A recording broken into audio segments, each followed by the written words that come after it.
so your mum used to prepare his eggs on a daily basis? Yes, he'd say, are the eggs fluffy? I like them fluffy. I know, Max, I've been cooking your eggs for 60 years. Do you think and if it was Saturday morning, when the opera was being broadcast live. Because Mum was a big opera fan. Huge. She lived for that.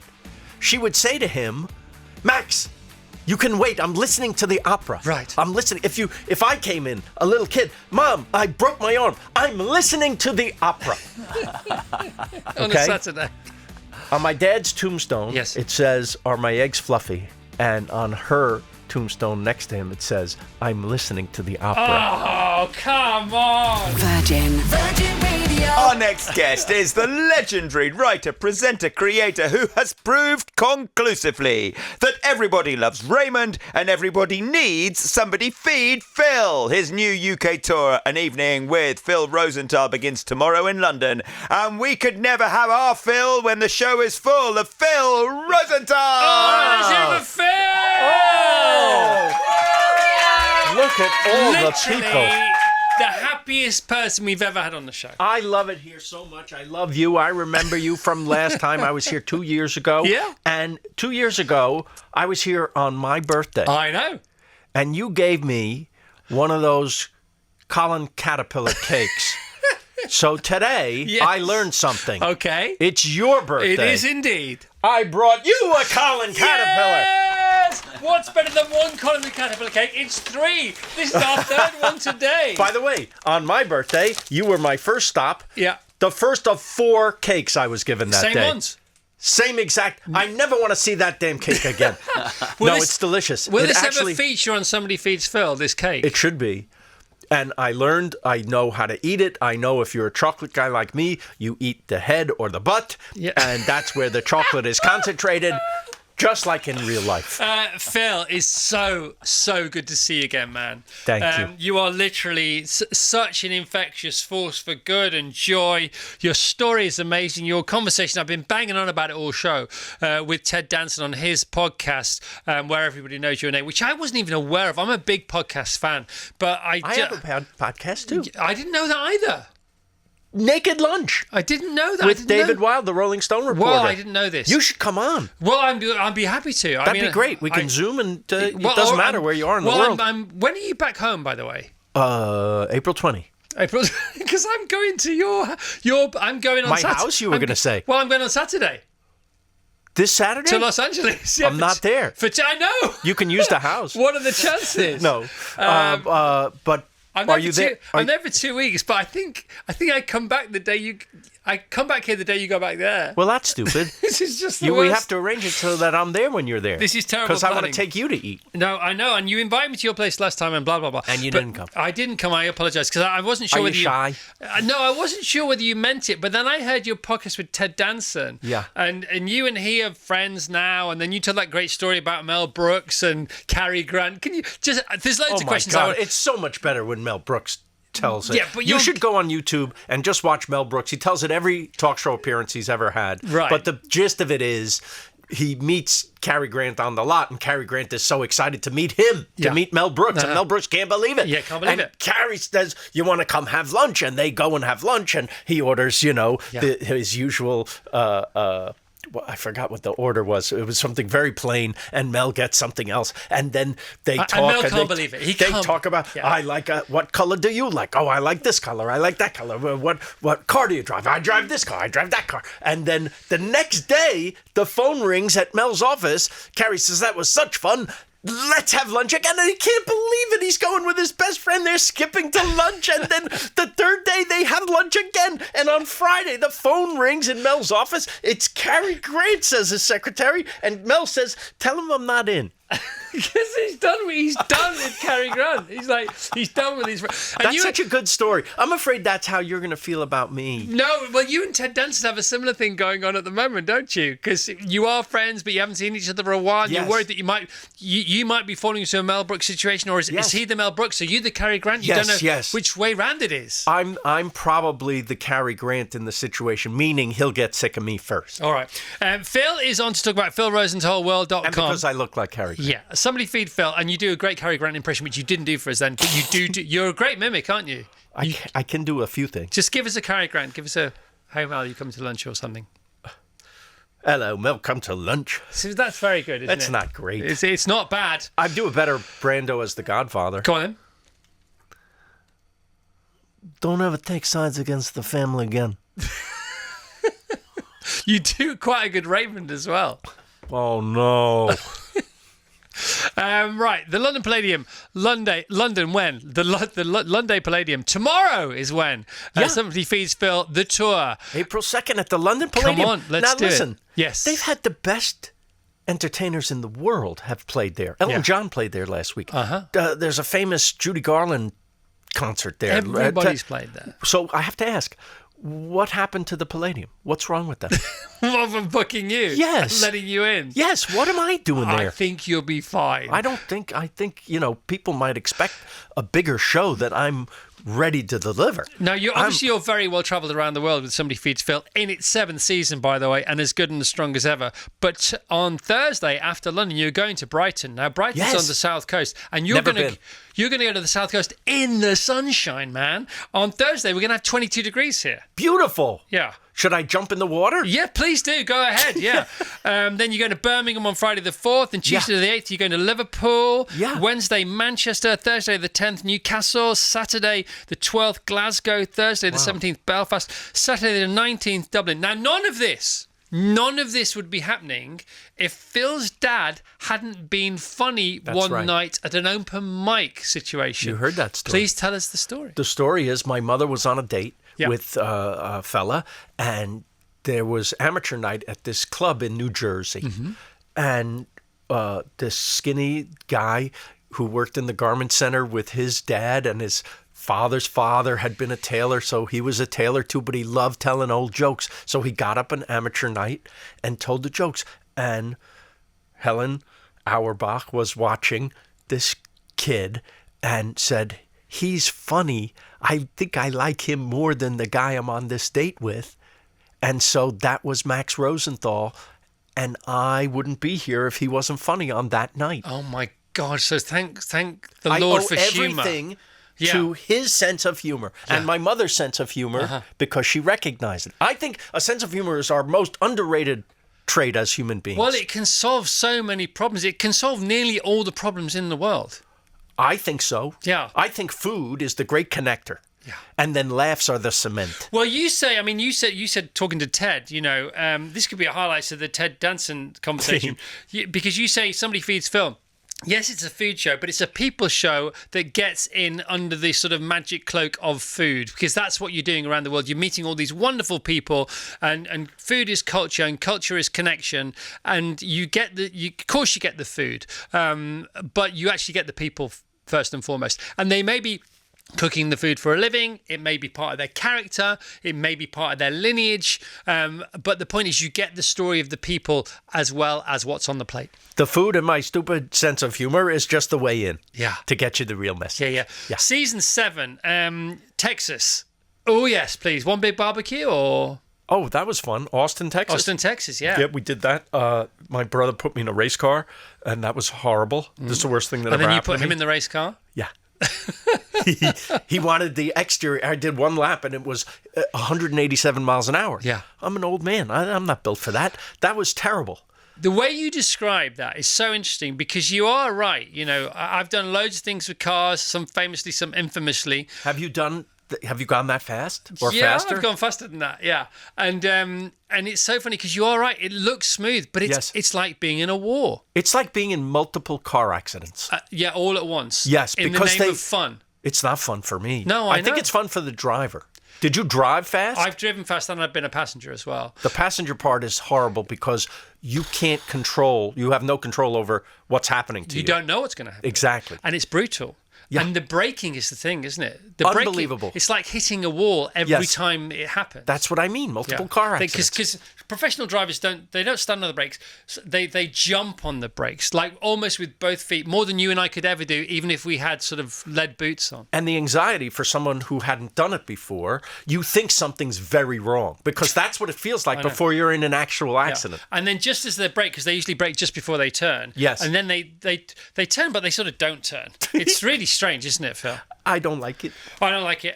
What was the Japanese fusion meat fusion food you had, didn't you? That was in Austin, I think. Yes, you're right. It was the tastiest looking food I've ever seen on telly. Not the best looking food, but I thought, Japanese Texan steak fusion. Yeah, so imagine like a kaiseki box, Yes. but with beautiful Texas It was barbecue a barbecue in it. beef bento box. Exactly, wasn't right. it? Yeah, it was gorgeous. Oh my It was gosh. so good. But that's what I love about the world is the meeting of different cultures and this hybrid. I think we're better as a species when we cross-pollinate. Well, you have this great analogy about giving somebody a big house and then That's right. If someone gave you a house, Chris, Yes. here's a gift. It's a house. It's my birthday. It's my birthday. You get a house. You got me a house. Yes. A really big one. A really big one. Thank you. Would you stay in one room of that house? No, of course you wouldn't. That's the whole point, isn't it? That's what travel feels what like travel to me. is. And We've I'm been not given well this traveled. gift. Yeah, Don't you want to see it? I do now that because I say your character is very infectious. Your joie de vivre is very infectious, and you make me want to go and see these places. But you do it so well, I sort of feel like I don't have to. Really? You're missing the point, I know man. I'm missing The whole the point point. is not somebody feed Phil, it's somebody feed you. Yeah, somebody I feed want me. you to go, I want you to sit there and go, why are they feeding that guy? I want to be out there. You love traveling, don't you, Vass? I absolutely love travelling, and the thing is, someone was talking to me about Greece. I'm from Greece, Great. And one of the sort of tent poles. She was Greek, and I'm Greek. Yeah. It's one of the great things about being Greek is that when somebody feeds you, they are giving you some of their soul. Yes. And that's what I feel about your show. You're sort of you're through food. You're giving us a bit of your soul, and you're sprinkling it. And there's a nice sort of little bit of glitter around everywhere you go, and it just makes me want to be there with you. Which is, I don't know, it's not a question, but just congratulations. It's just Thank you love. so much. You know what's funny about what you said about Greek people and food? You know who else says that about their culture? Everyone. Every single culture. Oh, Italian people. Ray Romano says, if you don't want seconds from my mom at the table, you're going to have to shoot her. Your dad was a fluffy egg fan, wasn't he? That's all he loved. His favorite thing in life was fluffy eggs, meaning soft scrambled eggs. Yeah. He loved that so much. It's on his tombstone. No, I know it's on his tombstone. So Are my eggs fluffy? So the conversation between your mum and your dad is literally is writ forever on their tombstones because you sorted that out. That's right. So tell us about his eggs, and then tell us about her opera, and then tell us about their tombstones. Sure. So my dad, every day, all through history of eggs are good for you, eggs are bad for you, eggs are now good for you again, right? I think we're at the eggs are good for you again. Which came first? So doctors warned him, and then Lipitor came out, and he was, bring on the eggs. Yes. Didn't matter. Cholesterol, right?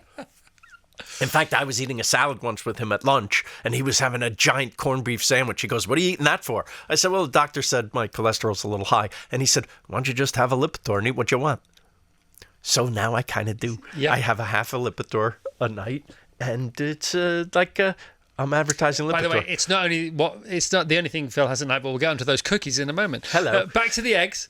Back to the eggs. So he would have eggs every day, and if we went to a diner, he would want to get up and tell the chef in the back, "That's enough. Don't have to cook it anymore." Right, so they've got to be fluffy. And Yeah. so your mum used to prepare his eggs on a daily basis? Yes, he'd say, "Are the eggs fluffy? I like them fluffy." I know, Max. I've been cooking your eggs for 60 years. Do Yeah. you think and if it was Saturday morning, when the opera was being broadcast live, Because Mum was a big opera fan. huge. She lived for that.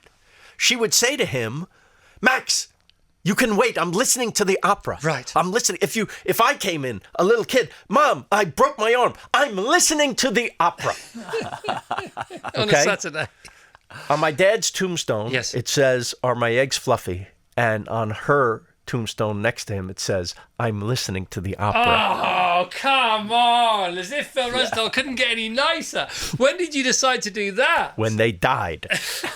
Did you not decide beforehand? No, I wasn't planning their tombstones. No. Oh, my gosh. I mean, that's the They writer died in within you. a couple of years of Yeah, I each know other. they Yeah. did. And they both featured on the show. And now Well, it's a they joke were the for best Max. part of the show. They were the best part. Well, and now Can I tell you? Please go ahead. There's a little tribute to them that's going to be in Los Angeles. I'm making a diner with a great chef named Nancy Silverton. Perhaps you've seen her Yes, we Chef's have. Table Yes, we have. episode. She's one of the best chefs in America, if not the world. She lives in my neighborhood. We feel that diners are disappearing in America, and with them, a sense of community. And maybe we wouldn't be in the position we are today if there was more talk amongst friends and neighbors. Into being. You got it. Yeah. So we're making a diner, and it's going to be a very good diner, we hope, with all the classic diner specialties: eggs, burgers, sandwiches, meatloaf, things like this, soup. It's just going to be elevated by the greatest ingredients and her brilliance at cooking them, okay? But it's going to be recognizable diner food. And the best part is it's going to be called Max and Helen's. Oh, shut up. That's amazing. Because they would have liked it. And you'll be able to get Max's fluffy eggs and Helen's matzo ball soup. Oh, my gosh. And you're going to call them Max's Fluffy Eggs? Absolutely. And what other, do you have any other titles for recipes or dishes on the Helen's menu? matzo ball soup. Yeah, anything else going on? Nancy Slam.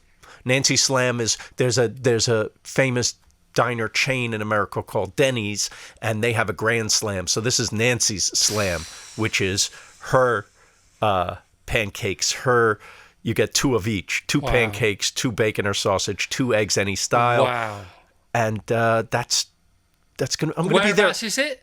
In my neighborhood on Larchmont Boulevard, in the middle of town, in the mid-city area, right in the center. And I think it's my retirement plan. I think I'm going to be there every day. Where are we with this? When is it going to open? How far are we along the road? We think June. How long have you been doing the place up? Or I've been renting the space for a year and a half. It takes a long time to get permits from the city. Right. It's nothing's easy. Yeah. And so. And just paint a picture of it. What's either side of it? Is it on the corner? Is it a big boulevard? It's right on this kind of beautiful Main Street, USA. Right. Tree-lined street. I'm going to go and see it next week. Great. It's not open, but Larchmont Boulevard between First and Beverly is a very nice stretch, little shops and things. Now, I wish there were more mom and pop type shops like this. Yeah. But you have that here too, where it gentrifies and big stores come in and have an outpost. And there's a lot of stuff that, I don't really need. But ultimately, it's a mom and pop shop because it's named after your mum and dad. So it is the mom and pop shop. It's a franchise. You could give it to people, local people. You could give them the name, give them the magnetism, give them the heat of your brand. And as long as they would live up to that, it could happen. You never know. It could happen, but I think it's dangerous to think that way as franchise. We got to get the eggs right at this place. I'm just excited for you. Thank you. And what's the key to a fluffy egg, a fluffy poached egg? Undercooking. Yeah. And would you swirl that in a saucepan then? Because there are various different ways of doing it, aren't there? Nancy is a magician, and everything she touches, she has like a golden touch. Everything she touches, delicious. Because Jamie Oliver, one of our most famous cooks here, he's great. And I know he's big in the US. So the way he does a poached egg, so he gets a small frying pan. You mean a scrambled egg? No, a poached egg. A poached egg. Okay. So you're talking about scrambled, yes. I am. Sorry, I'm talking about poached. That's okay. Poached is a whole different kind of thing, isn't it, I suppose? Because there's so many ways to poach. Because, I've deferred to, it's all about me. I like the poached egg. I love the scrambled egg. The best scrambled egg recipe I ever heard was slow and low, as much butter as you dare was in the recipe. Right. And you stir it so slowly, because people think scrambled eggs, you can knock them up really quick, which you can. But if you do it low and slow, and the eggs turn like custard. Yes. After about 10 or 11 minutes. Yes. And then they're big and they're flaky, fluffy, your dad would say. Yes. But they're almost iceberg-like, the big ones. Yes. In fact, the more scrambled, the worse they are in a way. Yeah, you wanna like take it out before you think it's ready. Yeah. Good. That was my dad. All right, I think we've done scrambled eggs. I think we've done fluffy scrambled. I think we're there with scrambled eggs. Did you see the Kyoto episode where the Kichi Kichi? Yes, where I that guy does the omo rice? Yes. Where he undercooks it, and then it's almost like a big sausage that sits atop of the rice, and then he takes his knife and slits the top, and this thing unfolds, and the undercooked eggs cascade down the mountain of rice. I was looking forward to the Kyoto episode, and I was scrolling through, and I thought I was going to watch the Kyoto episode it was just that I didn't know how to spell Kyoto, and I realized that that's the Mexican episode from the town that none of us know how to pronounce. Oaxaca. Yes, which had a bit of Kyoto going on about it from a distance. I love that. You went to Scotland as well. I sure did. Yeah, so Scotland, Phil, and food. Had the shawarma of my life in Scotland. Yeah, and what In about the ice Glasgow. cream? The crazy ice cream lady. Love. It was amazing, wasn't Yes, it? I'm going back to Glasgow next week. Yeah. All right, so you're in season 8, series 8, year 8. It's coming soon. Yeah, Series 8 is gonna coming happen. soon. Yes. Is it in the can? Sooner than you think. Yeah, we just finished filming and editing, and it's ready. Wow. It's our best yet. Wow. I'm excited. And so Netflix is still friends with you. You're still friends with Netflix. Could this go on for, not forever, but a good few years yet? We're I think their longest running unscripted show, if not one of the longest. But I think it's not because we're good. I think it's because we're cheap.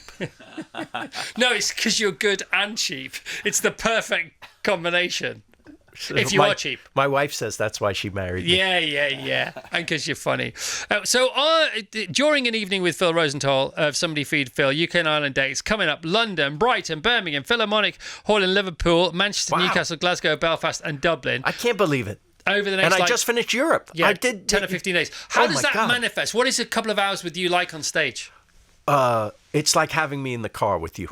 How's that? Is that like having you on stage? Yes, it's a lot.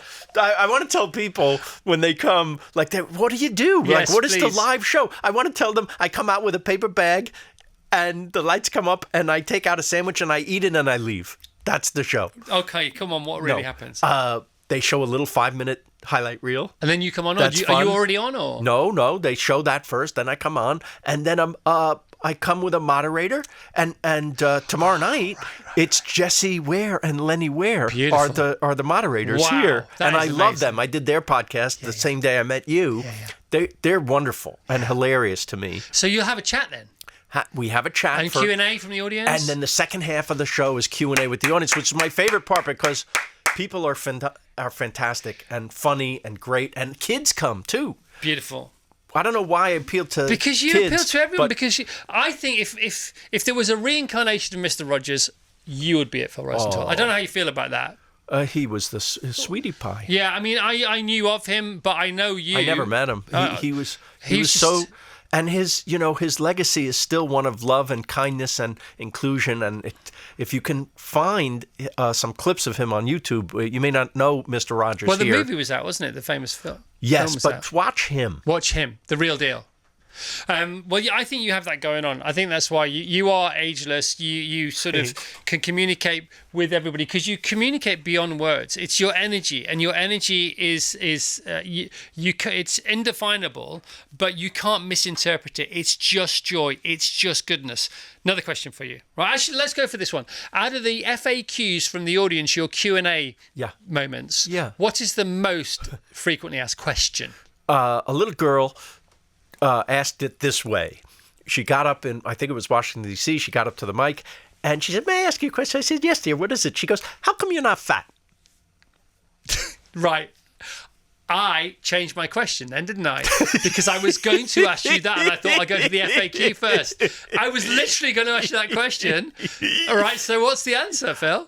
You'll have to come to the show to learn these beauty secrets. I remember thinking that last time. I've always thought about it on the show because you do not hold back. There's no question. You do not hold back when it comes to the menus. Yes. And you said to one of the shows in the most recent series, you said to the guy said, "What do you want?" And you said, "I'll have whatever you think." Yes. And he said, "You should have everything." And you said, "I love that. I love everything." That's and you right. usually do. I do. Often you say, "Give me everything." I do. And I remember last time you were as fit as a fiddle. You look even fitter this time. Really? So don't tell us how come you're so thin, but what's your fitness regime? And don't say nothing because I don't believe you. I work hard every day.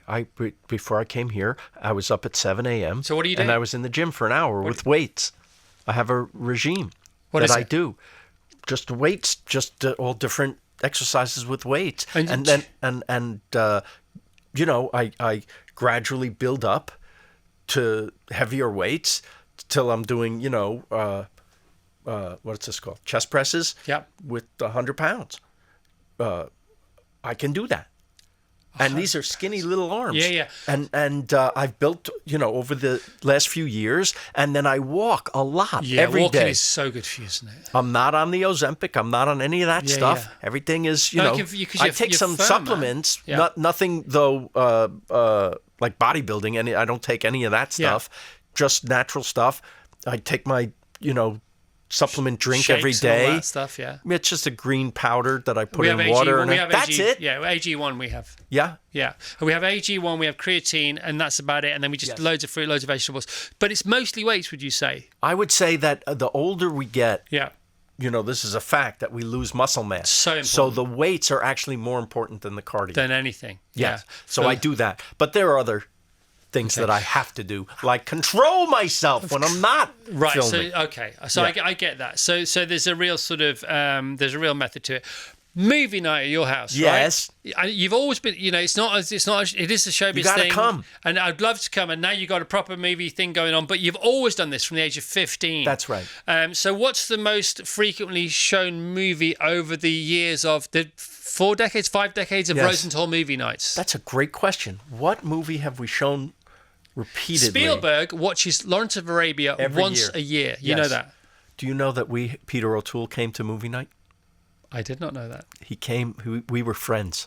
I wrote a sitcom for him that nobody wanted. No way. He wanted to do it because he wanted money, but we became friends. Wow. And I mean, it's like having Lawrence of Arabia as your friend because he's that grand a figure in real life. Did you ever meet him or know him at all? Yeah. How about him? Wasn't he the greatest? He is the greatest. He's the greatest. So a friend of mine, who was a contemporary of his, Yeah. had a birthday party. Yes. And he asked me to organise his birthday lunch because he was an old school gentleman. Yes. And I said, sure, I will. And he said, well, can you invite some people? And I said, who would you like me to invite? And he said, I want a table for 6 at our favourite restaurant, which is Langan's, which is still here in London, owned by Michael Caine. It used to be owned by Michael Caine. And my friend was a guy called Ronnie, and his best friend was Peter O'Toole. And I didn't know Peter, but I phoned Peter to invite him to Ronnie's lunch. And he came, and it was a table of 6. And it was an extraordinary lunch. And then when Ronnie passed, Ronnie Fraser, his name was, Peter and I were the pallbearers at Ronnie's funeral. Whoa. And I was on one side, and I was quite young at the time. Yes. I was 27, 28. And I was a mess because I don't deal with death very well, or I didn't then at least. Sure. And especially my friend Ronnie, Yeah. who was a couple of generations older than me, and he taught me a lot about life. And he often said to me, "You are born out of your time, Chris. You're one of us. You know." Oh. And I was a pallbearer, and I was quaking and shaking, and I thought, I can't do this. I can't hold this coffin on my shoulder. And Peter was in front, and Sean Connery was behind. Come on. I'm not joking. And Peter said, don't worry, you've got Lawrence in front and James Bond behind. You're going to be okay. That's what he said. Sorry, I sort of nicked your story, but yes, I did know him. That's so good, that story. It's a beautiful story, isn't it? And then I got to know him. Then he came to my house, and because he played country music on the guitar in my kitchen quite a lot. Did he ever do that with you? No. Because you work with Robert Mitchum as well. I did. See, I met Robert once with Ronnie and Peter in our local pub. Chris, It was what do you even have guests on this show? You could just... I don't often tell these stories, to be honest. This is fantastic. No, but Phil, it's great to see you, man. I could talk to you literally all day. Let's do it. Mate, it's great to see you. Anything else you want to get out there before we say goodbye? No, I'm just so happy to be back in London. I love your town so much. I really do. And I love the UK. It's great. I'm so happy to be back and to see you, my friend, and happy birthday. Thank you so much, Phil. Phil Rosenthal, An Evening with Phil Rosenthal. You can book now, Phil Rosenthal, philrosenthal.com. The dates are approximate to, today, because they start tomorrow. So get it out there. Get with Phil, get in the theatre, have some fun, feel the love, and then go and spread it wherever you can, whether people realise it or not, whether they're ready for it or not, because the world can always do with more love. There can never be too much. There can never be enough love, and that's what his show's all about. Season 7 of Somebody Feed Phil is out on Netflix. You look at Season 7 and you think, hang on a minute, is this 1, 2, 3, 4, 5, 6, and 7? No, it's just Season 7, because you keep going around the world, don't you, Phil? Where'd you go to in Season 8? I can't tell you yet. It's a secret. I might be able to tell it at the theater. All right, so we've in got to private, go to the so to theatre. speak. All right, that's it. We're done. Let's hear it for Phil Rosenthal, if you don't mind. The perfect birthday guest.